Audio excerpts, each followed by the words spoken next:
وصار الدمع يجري يا إلهي خذ dijalankan atau tidak dilaksanakan. Itu saja Dr. Ustaz Al-Amiri, silakan melanjutkan. Baik. Assalamualaikum warahmatullahi wabarakatuh. Alhamdulillahi wassalatu wassalamu ala Rasulillah. Hayakumullah wa bayyakum wa saddadanillahu wa iyyakum alal khairi wal huda ma hayyina. Wa as'aluhu bimannihi wa karamihi ayyaj'alani wa iyyakum min ahlil ilmi wal qur'ani tadabbura wa fikha. Innahu ala kulli syai'in qadir wa bil ijabati jadir. Gimana suaranya, jelas enggak, akhi? Suara ana jelas atau kurang jelas? Jelas ya, khair. Nah, khair. Baik. Kita insyaallah subhanahu wa ta'ala akan mengkaji dengan satu judul, yakni bekerja tetap juga harus kita itu belajar. Baik. Ayyuhal ikhwatul kiram. Pertama yang kita perlu ketahui bahwasanya yang namanya kita itu belajar itu penting. Bukan cuman kerja. Naam, kerja penting. Karena kita butuh nafkah, menafkahi keluarga, menafkahi anak, menafkahi istri kita. Nah, itu suatu hal kewajiban. Tapi banyak hal, orang-orang kapan udah bekerja nggak lagi belajar. Dan ini yang ditakutkan, kena laknat Allah Subhanahu wa taala. Nah, sahih. Allah Subhanahu wa taala memberikan kita waktu selama satu hari satu malam itu 24 jam. 24 jam. Ternyata kebanyakan kaum muslimin, Anda nggak berbicara orang kafir loh ya, Anda berbicara kaum muslimin. Kebanyakan kaum muslimin yang kita dapati saat ini, mereka itu cuman bekerja dunia saja, akhirat nggak diambil. Ya, Anda ambil contoh, bekerja dari jam 8 sampai jam 5. Habis jam 5 dia istirahat, dia mandi dan seterusnya. Kapan ada kajian dia nggak ikut. Wallahi kuthur. Itu jumlahnya banyak sekali. Apa kata para ulama? Di situ ditakutkan terjadi hadis Nabi kita Muhammad SAW, dan Nabi SAW doakan itu semua. Nabi SAW bersabda, "Ala inna dunya mal'unah wa mal'unun man fiha." Ketahuilah bahwasanya terlaknatlah dunia dan terlaknat seluruh isi-isinya. Semua yang terlaknat. Kita walhamdulillah mau nggak mau berada di dunia. Berarti apa kata Nabi SAW? Wa mal'unun man fiha. Semua yang ada di atas muka bumi terlaknat. Apa kata beliau sallallahu alaihi wasallam? Illa dzikrullah. Kecuali zikir kepada Allah Subhanahu wa taala wa mawalah, dan orang yang mengingat Allah Subhanahu wa taala. Wal muta'allim wa muallimil khair, dan kecuali orang yang belajar dan mengajarkan kebaikan.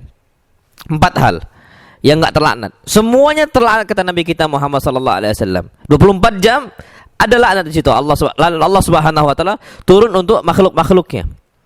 Sebagaimana sabda Nabi kita Muhammad, "Ala inna dunya mal'una." Ketahuilah dunia itu semuanya terlaknat, dan terlaknat semua yang ada di dalamnya kecuali 4 hal. Zikrullah, zikir kepada Allah, mengingat Allah. Kita mengucapkan subhanallah, walhamdulillah, wala ilallah, wallahu akbar. Enggak bakal terlaknat. Dan orang yang berzikir. Jadi zikirnya enggak terlaknat, enggak mungkin. Dan orang yang berzikir.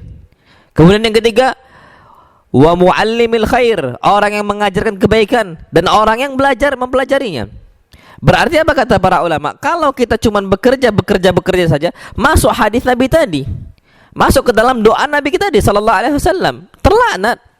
Dan masya Allah wajar banyak orang-orang itu pebisnis besar, orang yang karyawan udah jabatan tinggi, tapi kenapa mereka itu nggak merasa nyaman? Kenapa mereka itu nggak merasa tenang jiwanya? Ada saja keributan sama istri, keributan sama anak-anak, keributan sama tetangga, keributan sama kawan-kawan sejawat gitu loh, yang dalam pekerjaan dia. Kata para ulama, gara-gara kena laknat Allah SWT. Laknat Allah turun untuk dia berupa hati yang nggak tenang, berupa hati yang risau, berupa hati yang kacau, nggak tenang hidup dia. Berbeda akhi. Kalau antum pelajarilah coba. Kalau kita setiap hari kajian, ikut kajian. Iya, imam malamnya, imam paginya, imam siangnya. Paling tidak itu kita ikut kajian, belajar kita ya, masya Allah. Apa kata para ulama? Orang yang seperti itu akan berbeda kondisinya dengan orang-orang yang enggak mengingat Allah Subhanahu wa taala. Orang-orang yang enggak mempelajari kitab Allah Subhanahu wa taala dan orang-orang yang enggak belajar. Akan kondisi itu berbeda kata para ulama. Maka dari situ kita penting untuk belajar. Kemudian banyak orang-orang yang bertanya, kenapa sekarang kaum muslimin itu banyak enggak belajar? Jawabannya cuma satu. Karena mereka itu nggak tahu fadilah keutamaan belajar, nggak tahu fadilah keutamaan kajian. Itu apa sih kajian keutamaan itu? Yang mereka ketahui kajian cuma sekedar kajian lewat, lepas sudah selesai. Tanpa mereka mengetahui apa yang ada keutamaan dalamnya. Itu banyak sekali. Akhirnya mereka cuma sekedar datang cuma badannya saja. Sebagaimana kata para ulama, wujuduhu ka'adamihi. Wujudnya seperti nggak ada wujudnya. Tubuhnya dalam masjid, ruhnya kemana-mana. Apa kata para ulama? Akhirnya mereka nggak betah belajar. Akhirnya mereka nggak betah kajian. Akhirnya mereka nggak betah belajar di majelis ilmu. Apa yang terjadi? Stop. Pensiun kajian, bukan pensiun kerja. Kapan pensiun kerja nggak mau, tetap bekerja. Tapi pensiun kajian, ahlan kata mereka. Siap. Masya Allah. Itu udah kena laknat. Ketika keluar, bayangkan nggak bakal dapat ketenangan. Itu terjadi kata para ulama. Maka dari itu kita penting untuk mengetahui keutamaan ilmu. Insya Allah subhanahu wa ta'ala pada kesempatan kali ini anak akan bahas apa-apa saja yang membuat antum itu semangat menuntut ilmu, belajar walaupun kondisi antum bekerja. Pertama kata para ulama, Allah subhanahu wa ta'ala memuji orang yang berilmu. Yang muji itu bukan Pak Presiden. Yang memuji itu bukan direktur rumah sakit. Yang memuji itu bukan Dokter Rahman yang punya rumah sakit ini, bukan. Lebih tinggi dari itu. Yang memuji Allah subhanahu wa ta'ala. Bukan cuma sekedar malaikatnya, Allah yang memuji. Bayangkan antum, kalau Allah sudah memuji berarti Allah sudah senang. Dan kapan Allah sudah senang? Apa kata dalam hadis yang sahih? Innallaha ta'ala idza ahabba 'abdan. Sesungguhnya Allah subhanahu wa ta'ala jika mencintai seorang hamba, dia akan mengatakan kepada malaikatnya, inni ahabbtu fulanan fa'ahibbuh. Sesungguhnya aku mencintai si fulan, kata Allah, maka cintailah dia. Fa'ahabbahu ahlus samawati wal ard. Maka seluruh penduduk langit, seluruh para malaikat dan seluruh penduduk bumi, manusia semuanya mencintai dia. Apa kata para ulama? Orang-orang yang kalau Allah udah puji, Allah udah senangi, pasti dicintai oleh semua orang. Itu pasti. Merasa kehilangan, gak dekat sama dia, itu pasti. Bukan bertengkar terus. Istri kita pun bakal senang sama kita. Anak-anak kita pun bakal senang sama kita. Kenapa? Karena ilmu yang kita miliki. Itu kata para ulama. Makanya wajar apa kata Allah subhanahu wa ta'ala, Qul hal yastawil ladhina ya'lamuna wal ladhina la ya'lamun. Katakanlah wahai Muhammad, apakah sama kondisi orang yang berilmu dengan kondisi orang yang gak berilmu? Pasti berbeda. La yastawun. Mereka pasti gak sama. Orang berilmu dengan orang yang gak berilmu pasti beda. Wallah pasti beda. Buktinya apa? Ana sedikit cerita. Ana pertama kali kajian tablik akbar di Jakarta. Ana masih kuliah ana. Umur 19 tahun. Umur ana 19 tahun. Tapi ana enggak ngomong umur, enggak ngomong apa. Ana ngisi kajian aja. Habis kajian, Masya Allah, tiba-tiba ada satu jamaah mengatakan, Ustaz, antum keluar sama keluarga di mana netapnya? Ana bilang, keluarga ana di Palembang, abi umi ana. Ana sekarang masih kuliah. Hah, kuliah katanya? Oh, antum masih kuliah, Ustaz, kata dia. Iya, ana masih kuliah. Berarti antum masih lajang nih. Iya, masih lajang. Lah, umur antum berapa, Ustaz?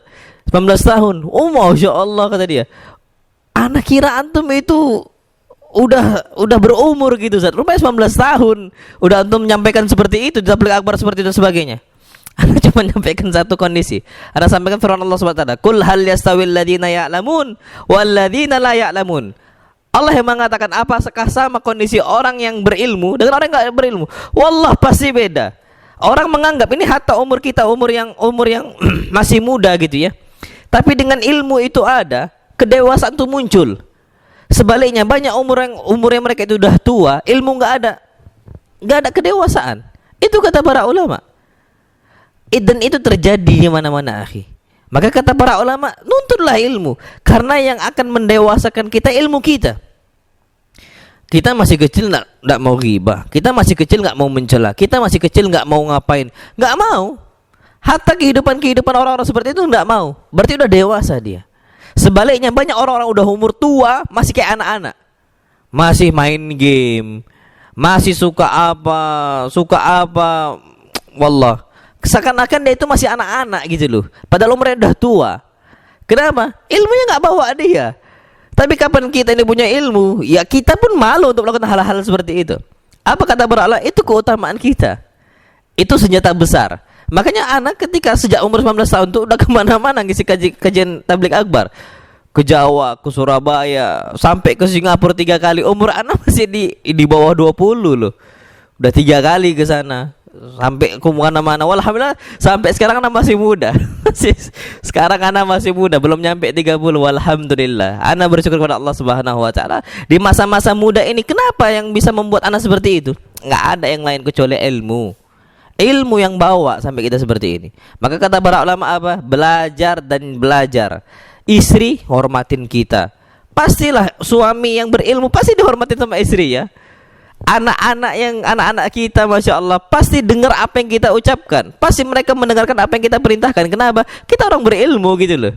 Mereka tuh segan sama kita. Itu kata para ulama. Maka dari itu ayyuhal ikhwatul kiram, berbeda kondisinya orang yang berilmu dengan orang yang gak berilmu, walaupun umur mereka itu terpaut dengan umur yang jauh. Karena apa? Karena Allah yang memujinya. Allah berfirman, "Qul hal yastawil ladzina ya'lamun wal ladzina la ya'lamun." Katakanlah wahai Muhammad, apakah sama kondisi orang berilmu dengan orang yang enggak berilmu?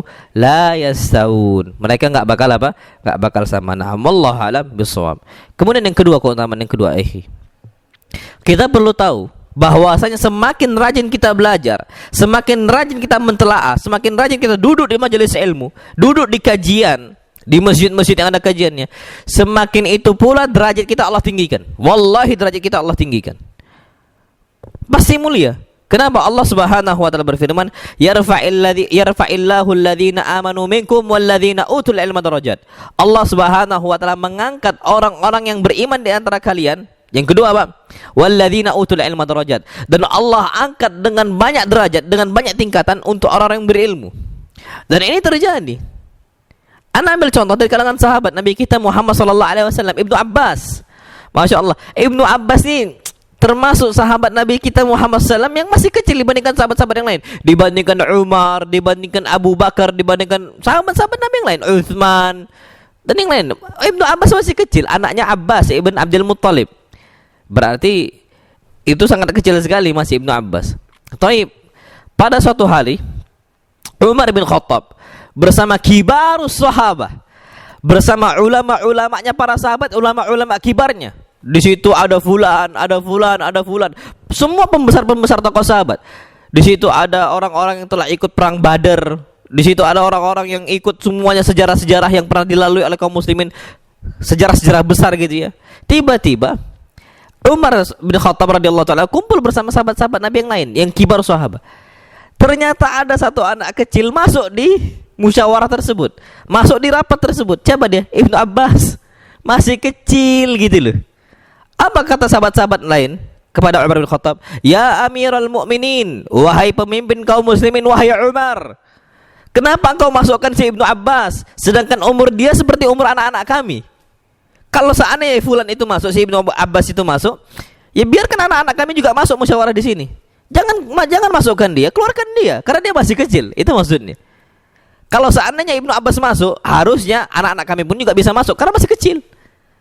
Apa kata Umar bin Khattab? Umar pun langsung ngetes satu surat. Ketika itu Umar bin Khattab radhiyallahu taala anhu membacakan tentang surat yang terakhir turun untuk Nabi kita Muhammad sallallahu alaihi wasallam. Apa surat itu? Idza jaa nasrullahi wal fath wa ra'aitan nasa yadkhuluna fi dinillahi afwaja fasabbih bihamdi rabbika wastaghfir innahu kana tawwaba. Idza jaa nasrullahi wal fath, ketika datang pertolongan Allah dan penaklukan kota Mekah. Wa ra'aitan nasa yadkhuluna fi dinillahi afwaja, dan engkau akan melihat orang-orang itu akan masuk dalam agama Islam dalam kondisi berbondong-bondong, ramai mereka masuk Islam. Fasabbih bihamdi rabbika wastaghfir, maka bertasbihlah untuk Allah dan pujilah Allah Subhanahu wa taala dan mintakan ampun kepada Allah Subhanahu wa taala untuk diri kita. Innahu kana tawwaba, sesungguhnya Allah itu maha penerima taubat. Umar bin Khattab menanyakan surat tersebut kepada sahabat-sahabat yang lain. Apa pendapat engkau tentang surat ini? Apa faedahnya? Disampaikanlah sama fulan bahwasanya di zaman Nabi ketika penaklukan kota Mekah banyak yang masuk Islam. Nah itu dia. Yang kedua, ada lagi yang mengatakan bahwasanya kita diperintahkan untuk bertasbih, bertahmid, beristighfar ketika orang-orang sudah masuk Islam. Itu faedah-faedah yang kita bisa ambil secara zahir, secara tampak, secara depan mata kita itu kita bisa ambil. Semua bisa ambil faedah itu. Tiba-tiba ada satu faedah yang mana nggak disebutkan oleh kibaru sahabat, ternyata disebutkan oleh Ibnu Abbas yang masih kecil. Tapi aku bukan ingin itu, kata Umar bin Khattab. Aku ingin faedah yang lain, yang lebih mendalam. Bingung mereka semua, faedah apa lagi? Apa kata Umar? Ya Ibnu Abbas, wahai Ibnu Abbas, apa faedah yang dapat engkau ambil dari surat ini? Apa kata dia?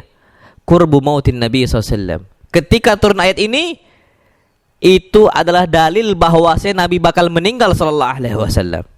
Apa kata Umar? Itu yang aku inginkan. Ibnu Abbas yang masih kecil bisa menafsirkan Masya Allah seperti itu. Maksudnya kapan udah ditaklukkan kota Mekah, yang itu adalah kota kelahiran Nabi kita Muhammad SAW, dan semua orang udah masuk Islam, berarti udah selesai tugas Nabi kita Muhammad SAW. Udah selesai tugas Nabi SAW. Berarti Nabi bakal meninggal. Apa kata Ibnu Abbas? Qurbu mautin Nabi SAW. Faedah dari surat tersebut bahwasanya Nabi bakal meninggal SAW. Apa kata Umar? Itulah faedah yang aku inginkan yang gak kalian sebutkan, wahai kibarus sahabat. Apa kata para ulama? Di sini dapat kita ambil bahwasanya ilmu ternyata ilmu itu bisa menjadikan sebab seseorang itu tinggi derajatnya di mata manusia. Akhirnya ketika itu kibarus sahabat, sahabat-sahabat Nabi kita Muhammad SAW, orang-orang kibar menghormati Ibnu Abbas. Bukan karena apa-apanya, karena ilmunya disampaikan di hadapan semua sahabat yang mana mereka nggak tahu, Ibnu Abbas tahu.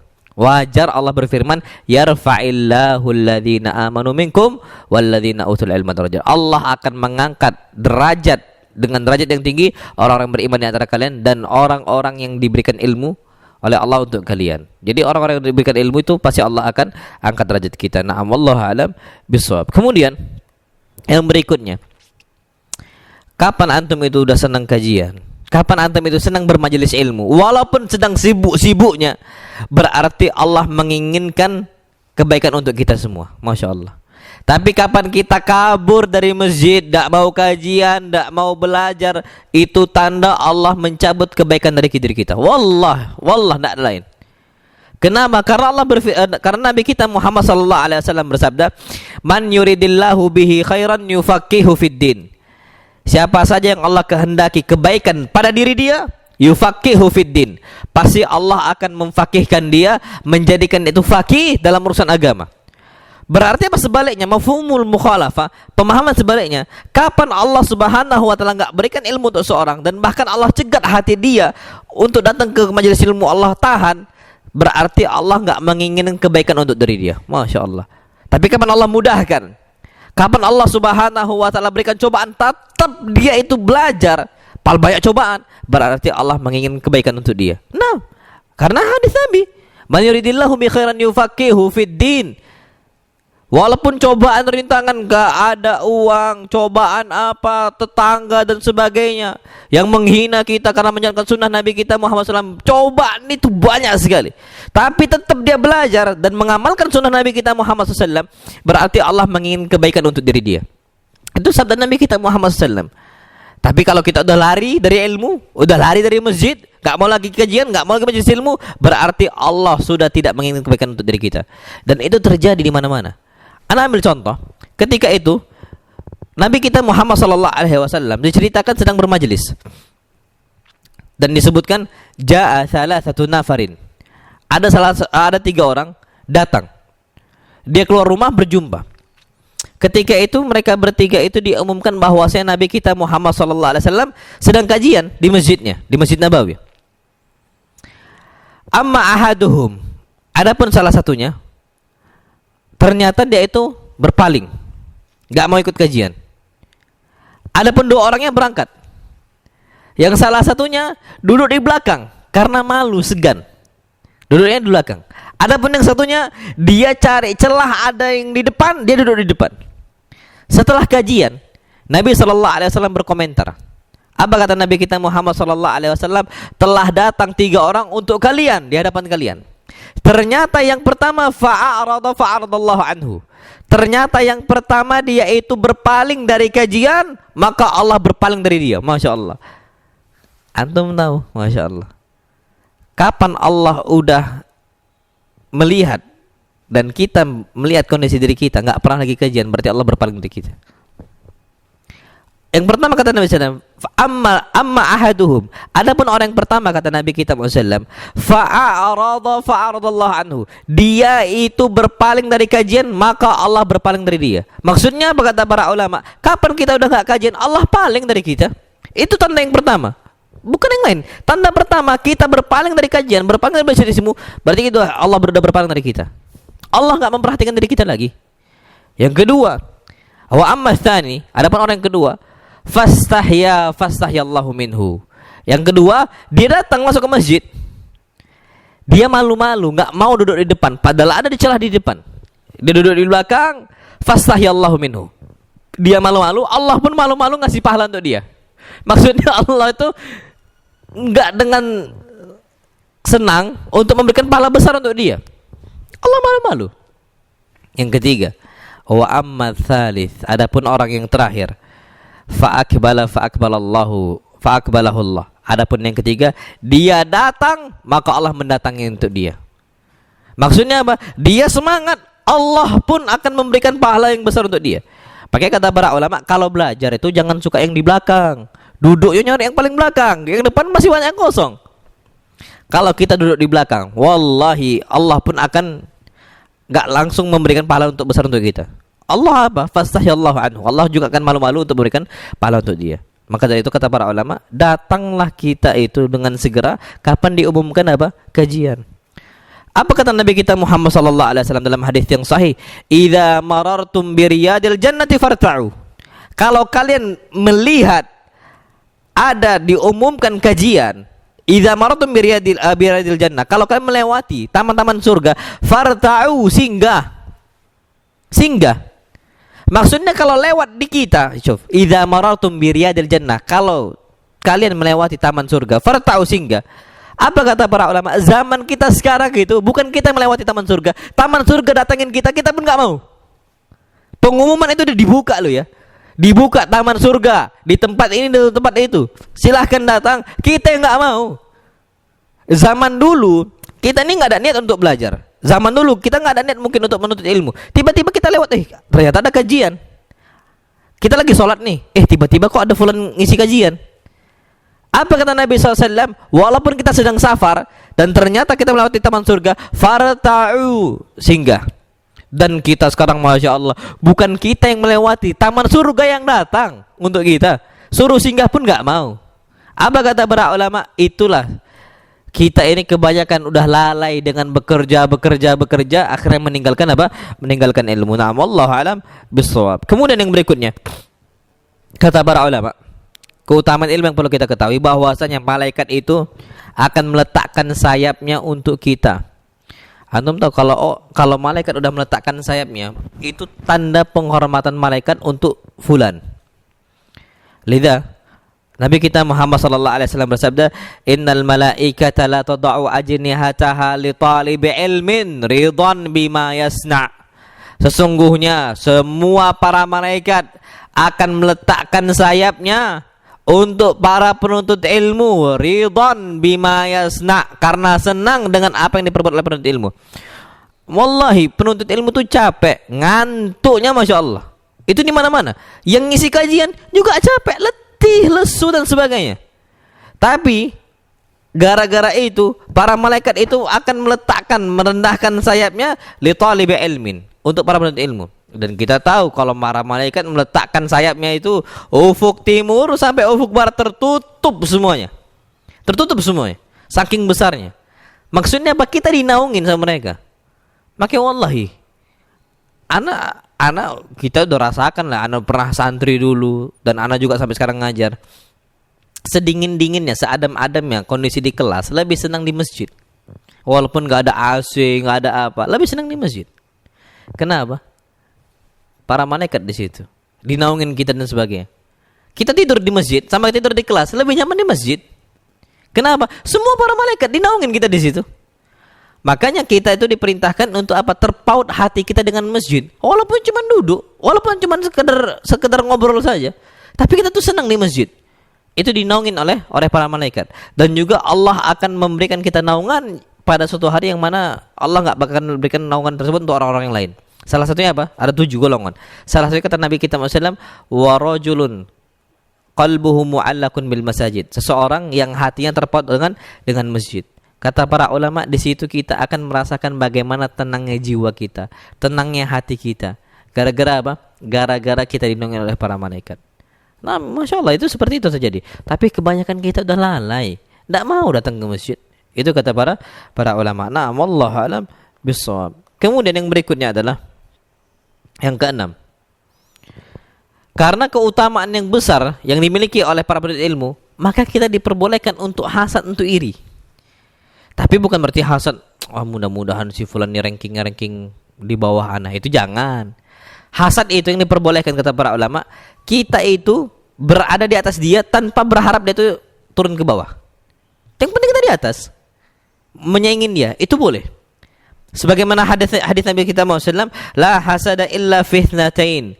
Tidak boleh hasad kecuali untuk 2 hal. Kata Nabi, enggak boleh hasad kecuali untuk 2 hal. Yang pertama, rajulun atahu Allahu malan fasallatahu ala halakatihi fil haqqi wa rajulun atahu Allahul hikmah fahuwa yaqdi biha wa yu'allimuha. Yang pertama, seseorang yang Allah berikan harta, dia habiskan harta dia untuk kebenaran, untuk sedekah, untuk zakat, untuk semua, boleh kita hasad. Maksudnya, ya Allah, fulan bisa bangun masjid loh dengan harta 500 juta. Ya Allah, anak iri sama dia. Anak pengen bisa bangun masjid dengan dana 1 M. Tanpa kita menghinakan dia. Ini hasad yang diperbolehkan. Dia bisa bangun pondok dengan dana sekian. Ya Allah, anak juga bisa lebih, ya Allah, tolong bantu. Itu hasad yang diperbolehkan. Yang kedua, wa rajulun atahu Allahul hikmah. Diperbolehkan kita hasad untuk siapa? Rajulun atahu Allahul hikmah. Orang yang Allah berikan ilmu. Fahuwa yaqdi biha wa yu'allimuha. Dia praktekkan ilmunya dan dia ajarkan.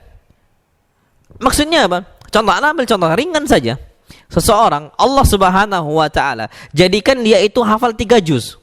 Ya Allah, fulan baru setahun hafal 3 juz. Ana bisa 5 juz, ya Allah, bantu.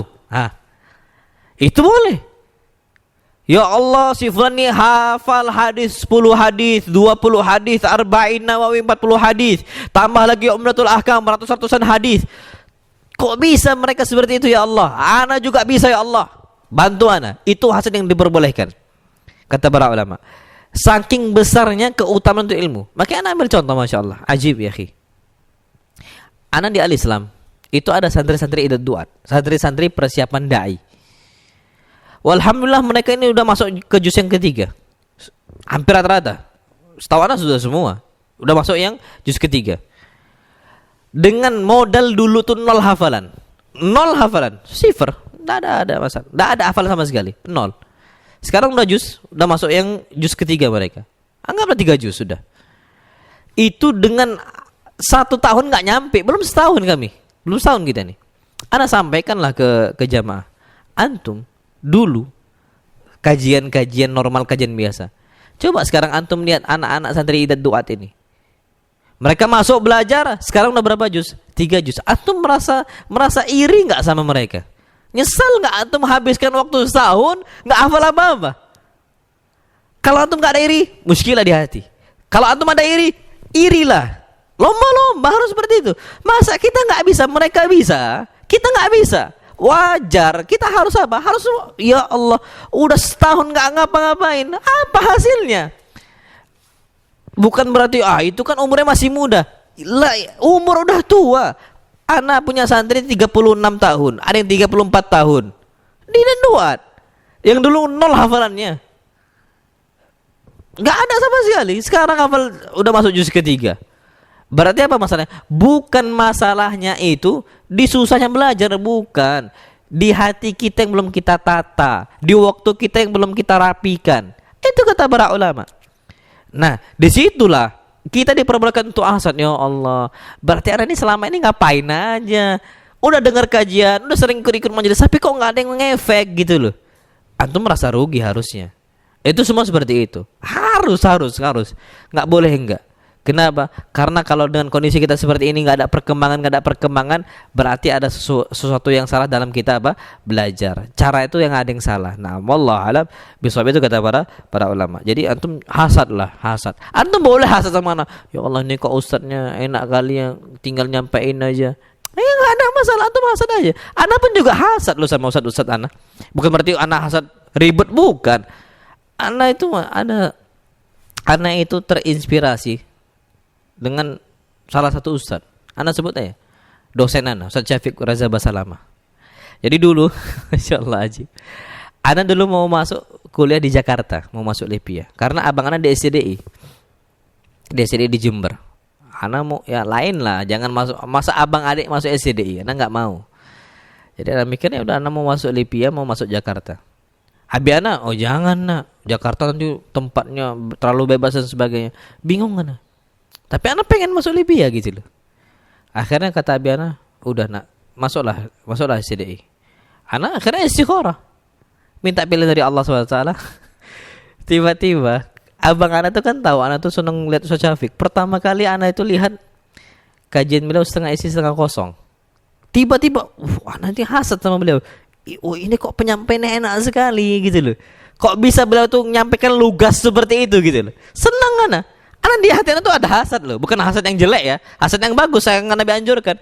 Kalau beliau bisa kayak gitu, anak juga harus bisa. Itu patokan anak. Jadi sampai akhirnya abang anak tuh nelpon, masuklah sini SCDI.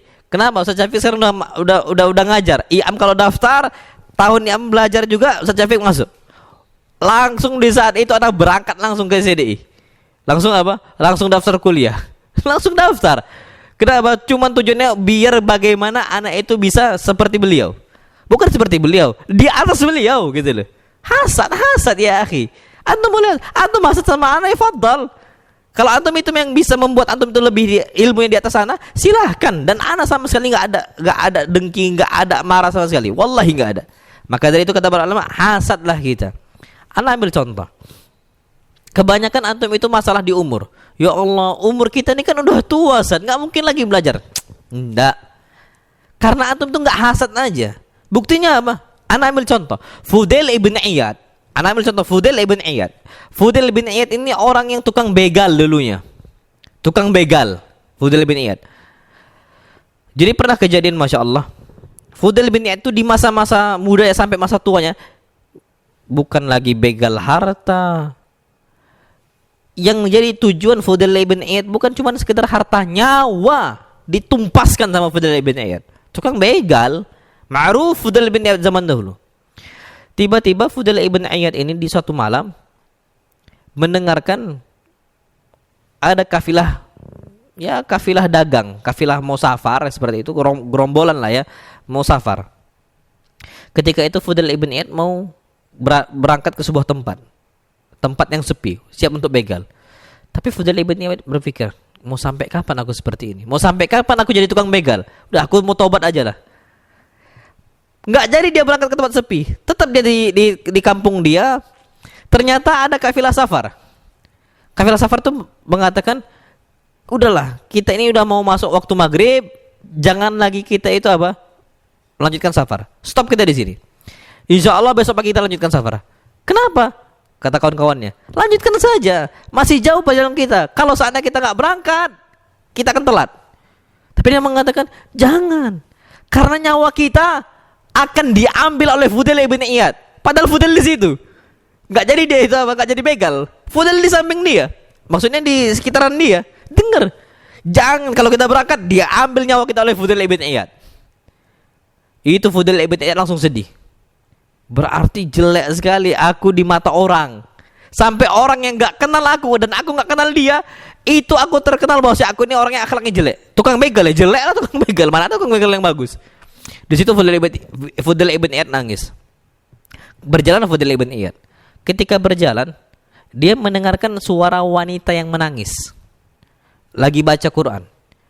Yang dia baca ayat Allah SWT, alam ya'ninil ladzina amanu an takhsha'a qulubuhum li dzikrillah. Bukankah sudah datang waktunya untuk orang-orang beriman agar mereka itu khusyuk hatinya untuk Allah Subhanahu wa taala. Itu dibaca berkali-kali nggak sanggup wanita tadi. Mengucapkan alam ya'ninil ladzina amanu an takhsha'a qulubuhum li dzikrillah. Tidakkah udah datang waktunya untuk orang-orang beriman agar hatinya itu tunduk untuk Allah. Fudail ibn Iyad awalnya mau manjat itu, mau ngambil kehormatannya si wanita tadi. Di atas dia langsung nangis Fudail ibn Iyad. Laqad ana waktuha ya Allah. Dia mengatakan turun, ya Allah, udah datang waktunya sekarang. Jadi yang dibacakan oleh wanita tadi, alam ya'ninil ladzina amanu an takhsha'a qulubuhum li dzikrillah. Bukankah sudah waktunya orang-orang beriman taubat dan hati khusyuk untuk Allah? Dia mengatakan, ya Allah, udah datang waktunya sekarang. Fudail ibn Iyad pun enggak jadi tukang begal, dan dia belajar dan dia taubat kepada Allah dan dia minta maaf seluruh kepada kaum muslimin. Duduk di majelis ilmu. Sekarang Masya Allah, tidak ada satupun ulama di zaman kita sekarang kecuali menyebutkan kebaikannya Fudail ibn Iyad dan menyampaikan fatwanya Fudail ibn Iyad.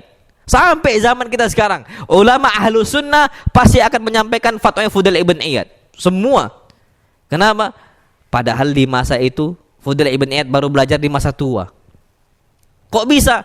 Iya, dia itu hasad kepada orang-orang yang lain, dia itu bisa taubat. Kenapa saya nggak bisa taubat? Hasad lah. Jadi antum itu bisa hasad, nak bisa hasad. Hasad untuk masalah ilmu. Jadi jangan, udahlah nggak apa, udah masa tua, jangan. Lah, anak ambil contoh aja ya. Umur kita berapa sih sekarang? Umur kita itu berapa? Oke lah, Toib, 40 lebih. Ada yang mungkin 38, ada yang 35. Toib, anak ambil contoh. Nabi kita Muhammad SAW. Nabi kita Muhammad SAW. Kapan pertama kali belajar?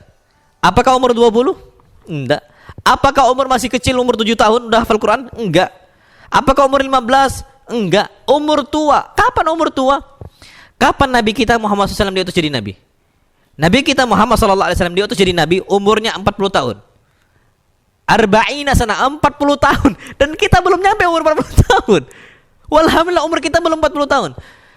Dan jangan dikira Nabi ini SAW belajar bisa baca. Enggak, Nabi itu ummi, buta huruf. Allah takdirkan buta huruf. Sampai masa tuanya Nabi gak bisa baca, Nabi gak bisa nulis, tapi Nabi tetap belajar. Kenapa Allah jadikan Nabi kita Muhammad SAW itu ummi dan dia itu umurnya 40 tahun? Biar menjadi patokan kuat bahwasanya tidak ada pembatas umur dalam belajar. Gak ada. Nabi SAW sampai akhir hayatnya itu ada katibul wahyi, ada yang nulis wahyu. Nabi SAW pertama kali disuruh belajar, Iqra ya Muhammad, Iqra bismi rabbikal ladzi khalaq. Apa kata Nabi kita SAW? Ma'ana biqari, aku gak mampu baca, aku gak bisa baca. Baca apa? Aku buta huruf. Ya gampangnya orang gak pernah kenal apa-apa, tiba-tiba suruh baca. Ya akhi, kalau kita, mbah kita gak belajar, suruhlah baca Quran, gak bakal bisa baca. Itulah kondisi Nabi kita Muhammad SAW. Umur 40 tahun, dalam kondisi gak bisa baca sama sekali. Dan belajarnya Nabi SAW nggak kayak belajar kita. Antum nggak hasad sama Nabi kita SAW? Apakah antum nggak ada perasaan hasad dalam ilmu gitu? Kan kata Nabi boleh hasad dalam ilmu. Hasadlah sama Nabi Muhammad SAW. Umur 40 tahun bisa ngafal Quran. Hafal Quran Nabi kita Muhammad SAW. Ditalkinkan oleh malaikat Jibril dan setiap ditalkinkan berat sama Nabi kita Muhammad SAW. Saking beratnya itu Nabi paling ringannya itu Nabi SAW pasti merinding, pasti keluar keringat dingin. Itu beratnya loh ya, demam langsung meriang. Kita meriang udah nggak kajian. Kita meriang, kenapa antum nggak kajian akhi? Anak lagi sakit, lagi meriang. Nabi turun wahyu, belajar, meriang Nabi, tetap belajar. Ya gampangnya surat yang pertama turun Al-Alaq, Iqra bismi rabbikal ladzi khalaq, 5 ayat yang pertama. Nabi langsung demam kan? Zammiluni wa isriku, selimuti aku wa isriku selimuti aku. Ya Allah, ternyata yang keluar turun ayat berikutnya ketika Nabi lagi berselimut, lagi sakit Nabi SAW. Apa kata Allah? Ya ayyuhal muddathir kum fa'anzir. Wahai orang yang berselimut, jangan tiduran lagi, tegak engkau dakwah. Maksudnya jangan lagi alasan sakit dan sebagainya. Tidakkah kita hasad sama Nabi kita Muhammad SAW? Nabi aja bisa, masa kita nggak bisa? Tapi ada yang mengatakan itu kan Nabi. Sama. Apa kata Allah? Innama ana basyarum mithlukum. Sesungguhnya aku ini manusia seperti kalian, manusia biasa. Nabi makan sebagaimana kita makan. Yakuluna kama ta'kulun. Beliau makan, para nabi makan sebagaimana kita makan. Sama kok. Tapi yang beda apa? Himmahnya yang beda, imannya yang beda. Beliau bisa seperti itu karena semangatnya yang berbeda. Maka tadi kata para ulama apa? Belajarlah dan jadikan satu orang patokan, antum hasadlah di situ. Kalau bisa yang dekat-dekat antum, nggak usah yang jauh-jauh, yang dekat-dekat antum. Siapa yang antum senangin coba? Oh, Ustaz Fulan, anak harus bisa di atas Ustaz Fulan, gitu loh. Anak ini sering anak terapkan. Jadi jangan sampai kita itu apa? Tidak belajar gara-gara nggak ada semangat. Tapi kalau antum, oh ya Allah, itu Ustaz Fulan dulu itu sama lo, sama-sama awam. Tapi kenapa beliau itu udah bisa seperti itu ya? Bisa banyak hafal Quran, bisa banyak hafal hadis. Pasti ada yang salah di ana. Dan di beliau itu beliau semangat. Kita bisa apa? Bisa wallahu alam bisawab. Kemudian yang berikutnya yang perlu kita ketahui, bagaimana kita itu bisa selalu belajar walaupun kondisi sibuk. Antum perlu tahu, praktekkan sebagaimana yang Nabi praktekkan. Antum sibuk, antum sibuk. Anda tahu kondisi antum sibuk. Tapi jangan dikira orang-orang yang kajian itu orang-orang yang nggak sibuk. Nabi SAW kajian sama malaikat Jibril setiap hari loh. Apakah Nabi pengangguran? Jadi kenapa antum akhi nggak kajian? Anda lagi sibuk akhi, afwan, karena nggak bisa lagi sibuk. Antum kira orang hadir kajian orang pengangguran? Orang sibuk semua itu. Orang sibuk semua. Ana jumpa Masya Allah ketika anak kajian, yang hadir di ana itu bos besar gitu loh. Itu terjadi dia masih sempat kajian kok. Masih bisa kajian. Berarti itu bukan sibuk kita tapi sok sibuk. Kenapa? Masya Allah. Nggak usah jauh-jauh. Nabi kita Muhammad SAW, beliau presiden. Beliau pemegang apa? Baitul Mal, harta kaum muslimin. Beliau presidennya, beliau menteri keuangannya, beliau apa lagi? Beliau panglima jihadnya, panglima TNI beliau juga. Yang ngajarin orang-orang untuk berjihad itu beliau juga. Lah, beliau ustadznya juga. Semua dirangkap sama beliau SAW di awal-awal Madinah. Semua dirangkap sama beliau. Kalau Umar enggak, Umar tuh ada yang fulan yang megang ini, fulan yang megang itu. Enggak, di zaman Abu Bakar juga sama seperti itu. Fulan nanti ini, fulan nanti itu. Tapi di zaman Nabi kita Muhammad SAW, cuman Nabi sendiri merangkap semuanya. Presidennya iya, keuangannya iya, panglima TNI iya, semua Nabi pegang sallallahu alaihi wasallam. Apakah Nabi dikatakan Nabi bisa belajar? Nabi juga. Kalau Nabi alasan sibuk, wallahi kita nggak bakal kenal Islam. Demi Allah kita nggak bakal kenal ilmu. Kalau alasan sibuk lo ya, mau sampai kapan akhi? Mau sampai kapan kita kondisi seperti ini? Jadi belajar itu boleh. Anda ambil contoh, Masya Allah. Syekh Mustafa Al-Adawi itu S1-nya itu mekanik mesin S1. Sampai sekarang beliau ahli, beliau itu ahli di situ. Tapi beliau Masya Allah ahli hadis zaman kita sekarang. Syekh yang hadis yang di atas manhaj salaf, akidah yang Ahlussunnah wal Jamaah, yang dunianya S1 itu umum, beliau jadi ahli hadis. Dan beliau fatwanya Masya Allah tajam sekali. Dalam artian itu detail Quran hadis dan tahu tentang hadis Nabi kita Muhammad SAW. Oh ini maudhu, oh ini dhaif gara-gara fulan. Beliau bisa, padahal umum gitu loh. Syekh Abu Ishaq Al-Huwaini S1-nya itu sastra bahasa Prancis. Padahal beliau orang Mesir. S1-nya tapi ahli hadis. Murid Syekh Al-Albani rahimahullah. Lah kok bisa? Bisa.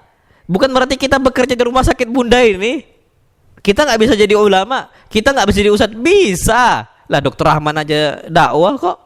Berarti bisa nggak bisa? Tapi Dokter Rahman tuh belajar. Kalau kita nggak belajar, cuma sibuk rumah sakit. Apa kapan pula nggak belajar lagi? Kapan pula nggak baca lagi? Beliau masih baca, beliau masih belajar, beliau masih nuntut ilmu. Itu beda kita sama beliau. Itu beliau jangan dikatakan nggak sibuk loh ya. Beliau sibuk. Antum aja yang sok sibuk, kita yang sok sibuk akhi. Maka apa kata para ulama? Yang masalahnya itu bukan di bagaimana susahnya menuntut ilmu, bukan. Tapi di kitanya bagaimana kita itu susahnya menata hati. Itu kata para ulama. Maka ditatalah hati kita. Na'am wallahu alam bissawab. Kemudian yang berikutnya adalah kita itu dimudahkan untuk masuk surga. Masuk surga itu kan jalannya susahnya Masya Allah. Di situ ada hisab, di situ ada timbangan, mahsyar ya, mahsyar pertama kali dikumpulkan Masya Allah. Kondisi itu betul-betul sulit gitu loh. Sampai orang tuh kan disebutkan oleh Nabi kita Muhammad SAW ada yang tenggelam sebetis, ada tenggelam selutut, tenggelam banyak kan gitu. kondisi sulit. Datang ke Nabi Ibrahim nggak bisa, datang Nabi Musa nggak bisa, Nabi Adam, sampai Nabi Adam nggak bisa, Nabi Isa nggak bisa, nggak ada yang bisa. Minta syafaat gitu loh. Saking susahnya yaumul mahsyar. Apa kata para ulama? Orang-orang yang belajar dimudahkan semuanya. Dari awal dibangkitkan sampai timbangan, sampai seterusnya dia aman. Semuanya aman. Apa kata para ulama? Itu gara-gara ilmu. Makanya Allah Subhanahu wa taala disebutkan dalam hadis yang sahih. Nabi kita sallallahu alaihi wasallam bersabda, "Man salaka tariqan yaltamisu fihi ilman, sahalallahu lahu bihi tariqan ilal jannah." Barang siapa yang menuntut ilmu, dia itu menelusuri sebuah jalan dalam rangka belajar menuntut ilmu, maka Allah akan mudahkan jalannya menuju surga. Antum susah nyari alamat kajiannya di mana? Sini susah antum. Kadang-kadang nyasar dan sebagainya. Antum belajar walaupun susah antum, Allah akan memberikan kemudahan ketika kita menuju surga nanti. Apa kata para ulama ayyuhal ikhwatul kiram? Perhatikan. Kita lihat nih surga nanti itu susah sampai ternyata kita mau masuk gerbangnya surga. Di situ disebutkan ada sirat. Sirat ini ada jembatan yang mana jembatannya itu cuma seukuran ujung ya selai rambut. Saking susahnya gitu loh. Dan itu tajam gitu loh. Tapi banyak selamat, tapi banyak jatuh. Orang-orang yang selamat nih gara-gara apa? Ilmu. Gara-gara apa? Ilmu. Man salaka tariqan yaltamisu fihi ilman, sahalallahu lahu bihi tariqan ilal jannah. Itu yang pertama. Kemudian yang kedua, kita perlu tahu orang-orang yang dia itu belajar akan dinaungin oleh para malaikat. Tadi kita sebutkan. Hadisnya wa innal malaikata la tad'u ajnihataha li talibi ilmin ridwan mimma yasna. Yang kedua, yang ketiga.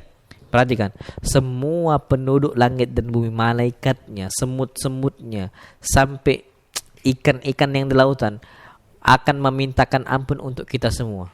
Hadisnya apa? Disebutkan dalam hadis yang sahih, wa innal alima la yastaghfiru lahu man fis samawati wal ard hatta al hitanu fil bahr. Sesungguhnya orang-orang yang belajar menuntut ilmu akan dimintaikan ampun kepada Allah Subhanahu wa taala. Siapa yang mintakan ampun? Semua yang ada di langit dan bumi. Malaikatnya Masya Allah. Malaikat ini kan malaikatul muqarrabun, malaikat-malaikat yang didekatkan kepada Allah SWT. Maksudnya malaikat-malaikat yang dekat kepada Allah. Ternyata dia langsung mengatakan, ya Allah ampunkanlah si fulan. Anak ngambil, misal gini, contoh. Presiden kita Pak Jokowi, ada tangan kanannya, ada orang-orang dekat-dekat di antara mereka. Orang-orang dekat di situ mengatakan, Pak tolonglah bantu si fulan, karena gini, karena anak ini dekat sama si fulan ini, bantulah dia. Anaknya ke Rasulullah langsung dibantu. Ini walillahil matsalul a'la. Allah lebih bagus dari itu. Bagaimana? Ketika para malaikat mengatakan Allahumma ighfir lahu warhamhu, ya Allah ampunkanlah si fulan yang belajar dan rahmatilah dia.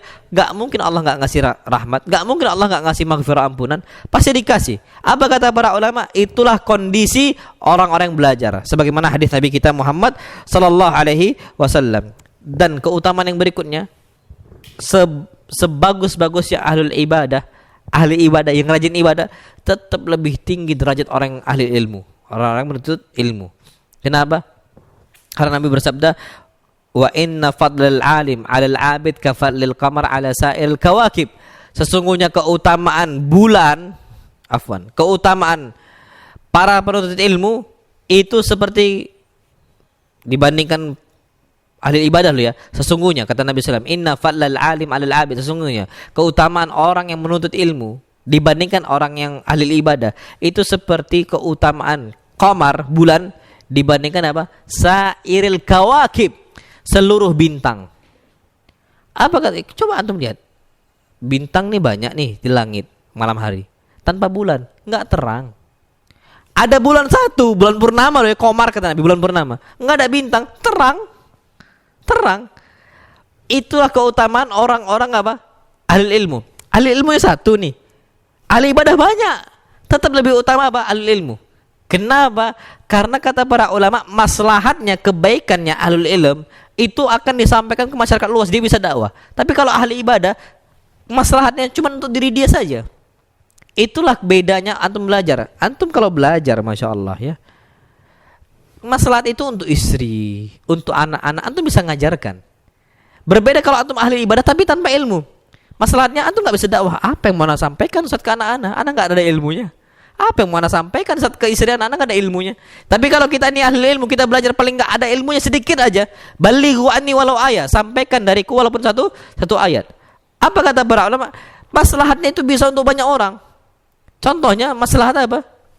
Ya kita, untuk istri kita dan untuk orang-orang lain. Itu kata para ulama. Nah, wallahu alam bisawab. Jadi jangan sampai kita nggak belajar karena keutamaan itu keutamaan yang besar. Kemudian yang berikutnya, masyaallah. Wa innal ulama warathatul anbiya. Dan sesungguhnya ulama itu pewaris para nabi, masyaallah. Antum yang belajar duduk kajian dia, antum ngambil warisan Nabi SAW. Bukan warisan bapak. Antum warisan bapak tuh senang-senang. Tapi ini warisan Nabi. Nabi wariskan. Maksudnya warisan Nabi SAW. Masya Allah. Wa innal ulama warathatul anbiya. Kapan lagi antum mau dekat dengan Nabi? Hubungan apa lagi gitu loh. Ana nggak bakal ngambil warisan antum, nggak bakal bisa. Kenapa? Ana nggak ada kerabatnya sama antum. Gimana mungkin ana bukan anak antum, ana bukan orang tua antum, nggak mungkin ana ngambil warisan antum. Tapi ternyata kita bisa ngambil warisan Nabi SAW. Maksudnya hubungan kita tuh bisa dekat dengan Nabi dengan cara apa? Jadi ulama, penuntut ilmu. Apa kata para ulama? Kita itu nggak bakal ngambil warisan seorang kecuali kita masih ada kekerabatan, kan gitu. Anak angkat aja nggak bisa ngambil warisan. Anak angkat loh ya, anak angkat nggak bisa ngambil warisan. Kenapa? Nggak ada kekerabatan. Tapi tiba-tiba antum bisa dekat dengan Nabi SAW dengan apa? Ilmu. Wa innal ulama warathatul anbiya. Wallahi ana bangga. Ana walaupun uangnya nggak banyak, harta ana nggak banyak, rezeki ana ya cukup lah yang penting. Ana tapi bangga. Kenapa? Ana bisa ngambil warisan Nabi kita Muhammad SAW. Yang mana kebanyakan kaum muslimin itu nggak bisa. Nggak bisa. Maksudnya ana tuh merasa ada kedekatan dengan Nabi kita Muhammad SAW. Walaupun ana bukan keturunan beliau, tapi ana tuh bisa gitu loh. Ngambil keutamaan dari beliau. Apa keutamaan ilmu? Wa innal ulama warathatul anbiya wa innal anbiya lam yuwarrithu dinaran wala dirhaman. Dan ketahuilah bahwa para nabi kata Nabi kita Muhammad SAW, semua para nabi lam yuwarrithu dinaran wala dirhaman. Mereka enggak pernah mewariskan apa? Dinar walaupun dirham. Kalau dinar sama dirham yang diwariskan, yang ngambil itu cuma kerabat saja. Enggak bisa yang lain. Tapi apa? Wa innama warathul ilm. Tapi para nabi itu mewariskan apa? Ilmu. Faman akhadhahu. Siapa saja yang mau ngambil, faqad akhadha bihadin wafir. Maka dia telah mengambil dengan satu hal yang besar. Antum ambil. Itu dibagikan secara gratis. Sekarang gratis, wallah. Anak kasihkan ini gratis. Apalagi sampai sanad loh ya. Wow, Allah antum bangga gitu loh. Ana nyampaikan hadis. Ana dengar dari Syekh Fulan sampai kepada Nabi kita Muhammad SAW. Pasti antum bangga. Kenapa? Tercatat gitu loh. Silsilah warisan itu tercatat. Antum ngambil dari fulan ngambil dari fulan, sampai sahabat Abu Hurairah sampai Nabi. Wallahi bangga antum. Kenapa? Tercatat. Oke lah.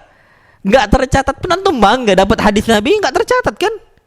Silsilah itu, tapi antum tetap bangga, apalagi tercatat. Makanya jangan main-main sama warisan Nabi sallallahu alaihi wasallam. Berarti antum tuh dekat dengan Nabi kita Muhammad sallallahu alaihi wasallam.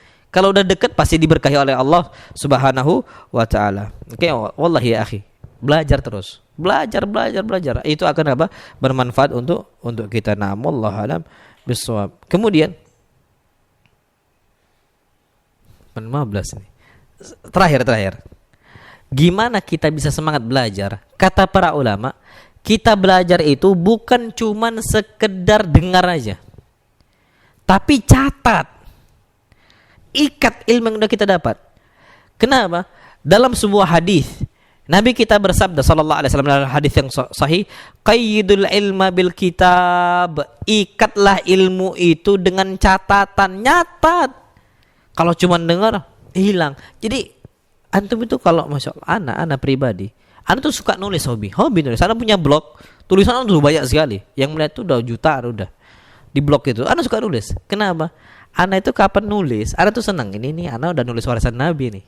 Ini ada bukti anak udah nulis warisan Nabi. Maksudnya tercatat gitu loh. Dan disampaikan ke orang-orang dan orang-orang melihat. Pasti senang gitu loh.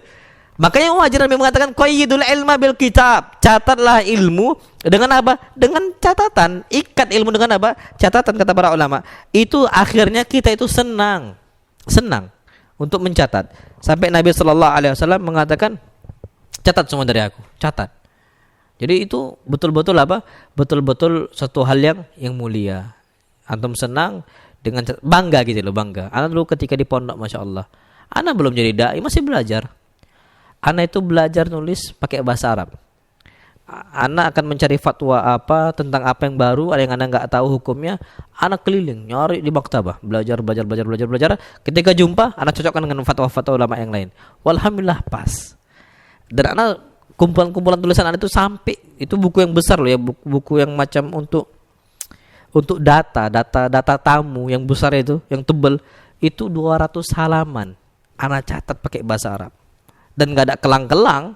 Maksudnya nulis satu ini, kolom berikutnya nulis, bukan di kelang satu kolom, enggak. 200 halaman. Ana catat. Dan itu ana merasa bangga. Maksudnya ngumpulin warisan Nabi itu udah banyak. Tapi tetap kurang, nggak cuma seperti itu warisan Nabi. Warisan Nabi itu banyak sekali. Paling nggak itu ada rasa bangga antum. Makanya jangan sampai kita nggak mencatat. Kata para Allah alam bisawab. Ini waktu kita udah habis, udah 9:17. Fadl kalau ada pertanyaan, ana silahkan. Nah.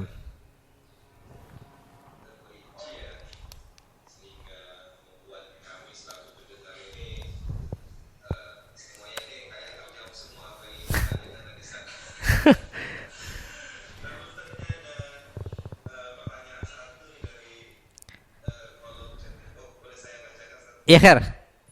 Boleh.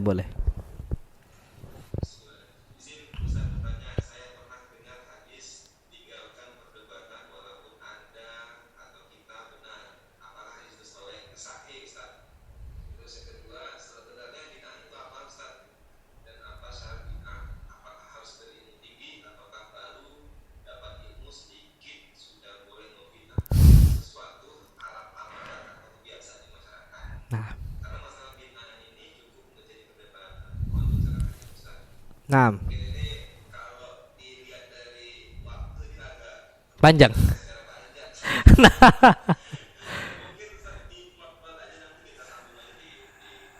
Nah, Khair. Iya, Khair. Tadi yang pertama apa tadi?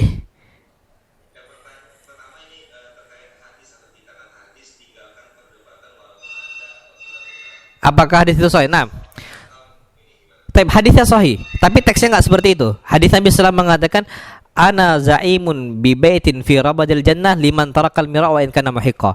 Aku akan jamin rumah di surga, di sana di surga, untuk orang-orang yang meninggalkan debat wa in kana muhiqqa, walaupun dia itu benar. Itu teks hadisnya, dan itu hadis yang sahih. Apa kata para ulama? Disebutkan itu meninggalkan apa? Liman tarakal mira. Mira itu bukan cuma debat biasa. Kalau debat kita diskusi itu boleh. Mira itu debat kusir. Yang enggak ada arahnya, cuman debat macam mana anak gitu loh. Yang enggak ada kaidahnya, yang enggak ada tata caranya, enggak pakai Quran dan hadis, tinggalkan. Maka apa? Faqulu salama. Assalamualaikum. Anak enggak bisa debat antum. Tapi kalau seandainya kita debat pakai Al-Quran dan hadis, itu nggak ada masalah sama sekali. Kenapa? Karena Ali ibn Abi Thalib pernah mengutus Ibnu Abbas untuk mendebat orang-orang Khawarij yang mengkafirkan kaum muslimin. Dan yang didebat orang-orang Khawarij ini banyak ilmunya, nggak sembarangan. Gimana cara mematikan hujah mereka? Dikirimlah Ibnu Abbas untuk mendebat mereka. Nah, ini nggak dinamakan mira. Namanya apa? Disebutkan dengan cara apa? Munaqasyah, diskusi. Itu boleh. Kalau dengan apa? Dengan ilmu. Tapi kalau yang nggak boleh itu debat kusir. Antum tahulah bedanya. Jadi hadis Nabi itu perdebatan, maksudnya debat kusir. Liman tarakal mira, orang yang meninggalkan, aku akan jamin rumah di surga. Liman tarakal mira, untuk orang-orang yang meninggalkan debat kusir. Wa in kana muhiqqa, walaupun dia benar. Ana ambil contoh.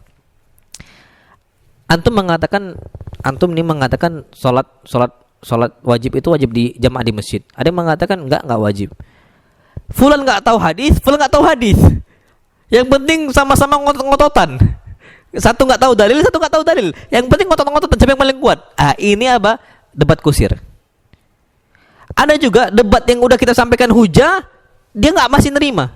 Ini ada pepatah Arab mengatakan anzun walau torot.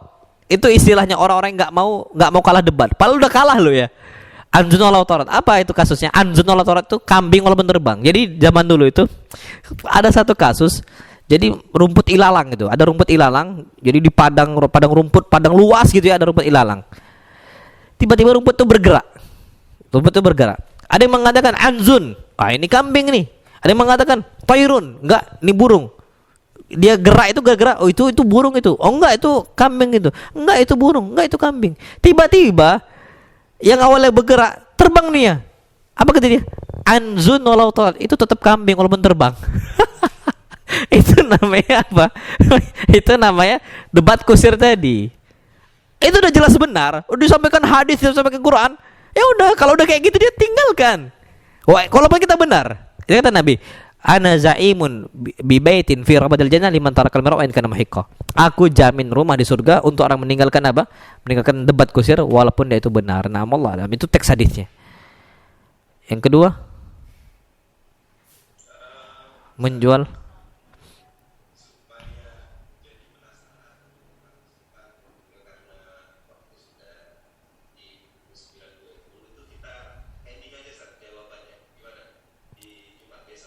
Oh boleh, antum simpan tapi ya, jangan sampai gak disimpan itu. Iya, catat ya. Maksudnya itu sayang kalau di save ya, bisa kan di screenshot aja. Soalnya sayang. Iya, akhir. Nah. Nah. Nah, akhir insyaallah. Absyir insyaallah. Nah.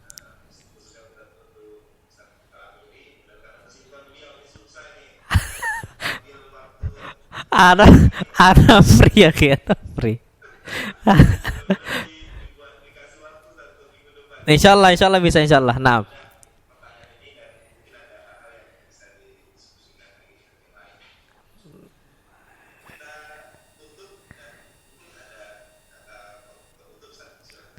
Taib, ya itu yang akhir kata dari ana. Yang penting mudah-mudahan Allah SWT menjadikan kita istiqomah belajar, semangat belajar. Sebagaimana hadis Nabi, doa Nabi untuk Abu Bakrah, bukan Abu Bakar, Abu Bakrah, beliau mengatakan zadakallahu ilman wa hirsan, semoga Allah menambahkan engkau ilmu dan semangat. Dan ana doakan untuk diri ana pribadi dan untuk seluruh kaum muslimin agar Allah SWT menambahkan kita ilmu dan menambahkan semangat agar kita menjadi orang-orang yang bisa mendakwahkan di jalan Allah Subhanahu wa taala walaupun cuma satu ayat. Barakallahu fikum, kurang lebih mohon maaf. Subhanakallahumma bihamdika asyhadu an la ilaha illa anta astaghfiruka wa atubu ilaik. Assalamualaikum warahmatullahi wabarakatuh. وانتشت روحي وصار الدمع يجري